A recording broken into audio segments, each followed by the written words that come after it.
Bonjour à tous, bienvenue dans un nouvel épisode concernant les cours rapides à distance de la géodynamique interne.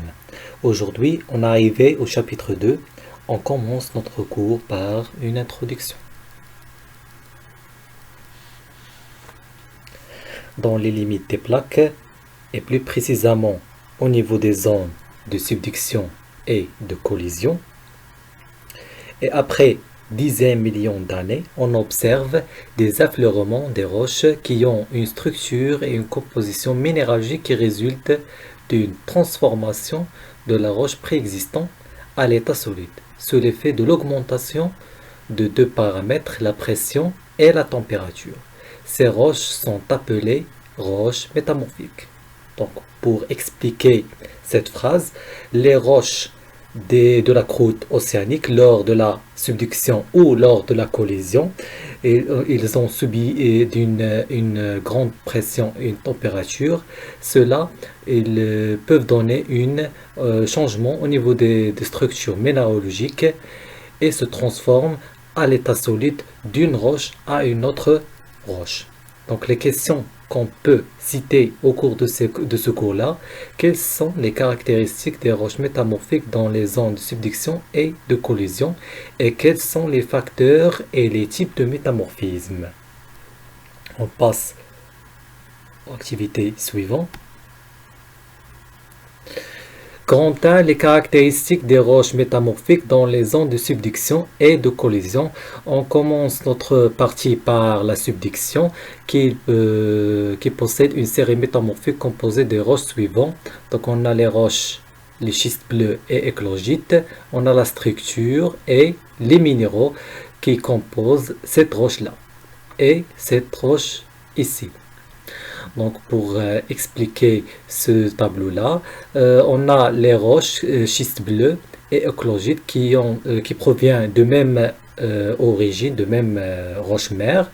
Donc on a des métamorphismes croissants, donc le schiste bleu se transforme en éclogite lors de l'augmentation de deux paramètres, la température et la pression. Et la structure du schiste bleu, qui est de structure foliée gris, se transforme en une structure grenue d'origine basaltique ou gabbroïque.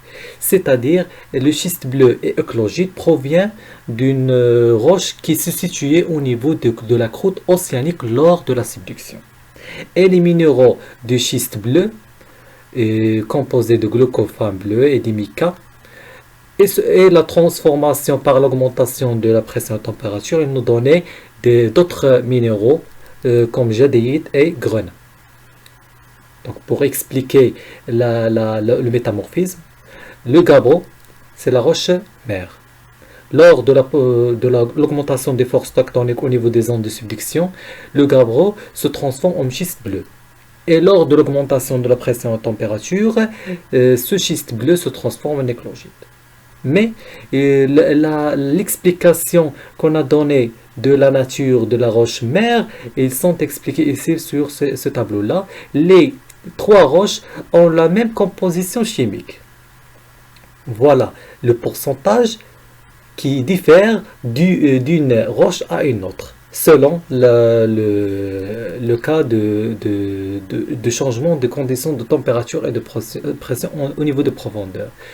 Ce qui prouve que l'ensemble de ces roches provient de la même roche d'origine, c'est-à-dire gabbro, et suite à un changement de conditions de température et de pression en profondeur. Donc les trois paramètres qui sont présents lors de la métamorphise, c'est la température, la pression, et ces deux paramètres se situent dans la profondeur lors de la subduction. On passe. Voilà une petite remarque concernant l'état des roches lors de la métamorphise. On a deux paramètres dans la remarque, la schistosité. Voilà cette image-là qui explique la schistosité. Au cours des forces tectoniques au niveau des zones de subduction, les minéraux s'organisent en lames. Voilà les lames. Donc les minéraux dans la roche s'organisent au niveau sous forme des lames, c'est la schistosité.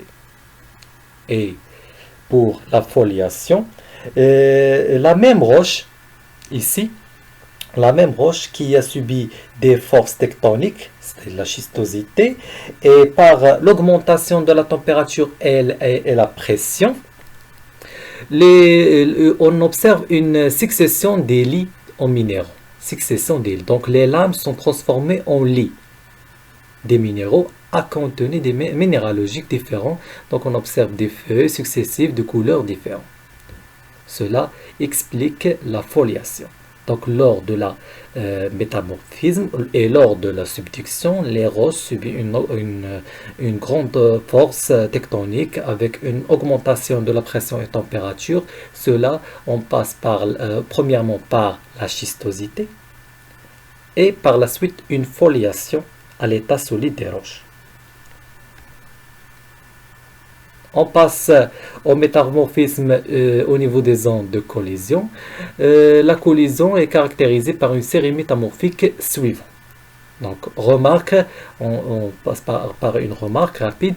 Les roches schiste vert et mica-schiste ignace proviennent du même roche-mère. Sont proviennent de même roche-mère d'origine de silicate d'alumine.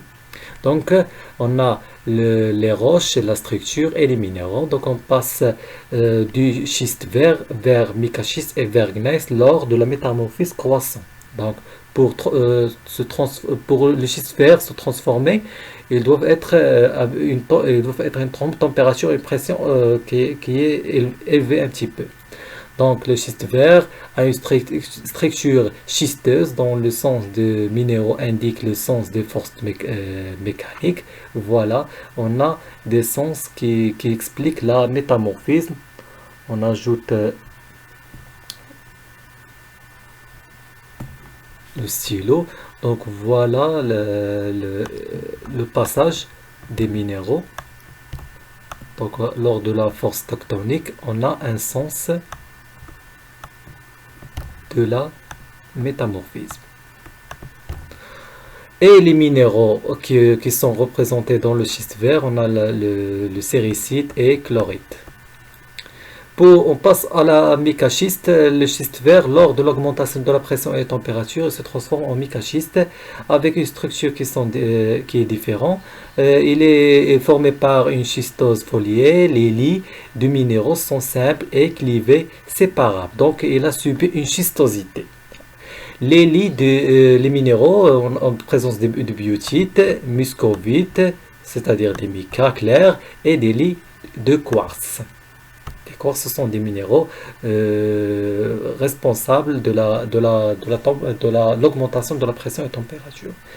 Et la mica-schiste se transforme en gneiss et la structure se transforme de schistosité à la foliation, c'est-à-dire présence des lits de minéraux distincts sont non clivables, avec présence de mica, comme cela de la mica-schiste, et de quartz aussi, et de feldspath potassique. Pour le feldspath, ce sont des minéraux qui indiquent une grande force tectonique et une grande métamorphisme, c'est-à-dire avec une augmentation de la pression et la température. Et pour remarque, les trois roches proviennent de même roche-mère. On passe à la réponse. Voici la réponse. L'analyse chimique montre que la composition chimique de ces roches de la zone de collision est semblable. Provient de roches silico-alumineuses, alors que leur composition minéralogique est différente, comme les roches de subduction. Ces roches proviennent donc de la même roche d'origine qui a connu une métamorphisme grandissant à fur et à mesure de rapprochement lithosphérique, c'est-à-dire au niveau des zones de convergence. On passe à la conclusion. Donc on a terminé le métamorphisme au niveau des zones de subduction et collision. Voilà une petite définition de métamorphisme. Donc le métamorphisme est l'ensemble de processus qui induisent des modifications minéralogiques texturales d'une roche à l'état solide et sous l'effet de la température et la pression des fluides. Mes amis, on a terminé cette séance. À la séance prochaine, Inch'Allah. À bientôt.